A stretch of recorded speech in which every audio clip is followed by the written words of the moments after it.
నీ ఇంటి తలుపు తట్టాను, కనీసం తలుపు తెరువు నాయనా. నేను ఎందుకు వచ్చాను నీకు తెలియదు. మనం ఆ రోజులో కలిసి ఉన్నాం, మనం ఒక ప్రజ్ఞను తీసుకున్నాం. నేను ఆ రోజు దర్శించాను. మీరు కాస్త అలసటతో మీరు వినడానికి సుముఖంగా లేరు. నేనేం చెప్పానంటే మళ్ళీ వస్తాను, మాట ఇస్తున్నాను. ఆ మళ్ళీ వచ్చే సందర్భమే, మన మాట ఇచ్చిన సందర్భమే 40,000 సంవత్సరాల తర్వాత ఈ రోజు అయింది.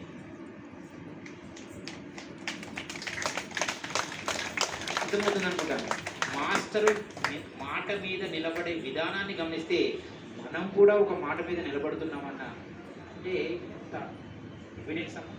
40,000 సంవత్సరాలు ఎదురు చూసారంటే సార్ ముందే రావచ్చు కదా. వెళ్ళి నేను మాట ఇచ్చాను. మనం ఇప్పుడే డోర్ ఓపెన్ చేశాం. ఎవరు ఇంటికి వచ్చి డోర్ ఓపెన్ చేస్తానండి వాళ్ళ అతిథి అని అర్థమే. నేను డోర్ ఓపెన్ చేయట్లేదు. ఇంటి ముందు ఎవరు వచ్చినా రాకపోయినా నాకు సంబంధం లేదు. ఆ డోర్ ఓపెన్ చేసే సమయాన్ని నేను ఇచ్చాను. ఐ రెస్పెక్ట్ యువర్ చాయిస్ అంటాడు మాస్టర్. నేను రావడం కాకపోతే నువ్వు నాకు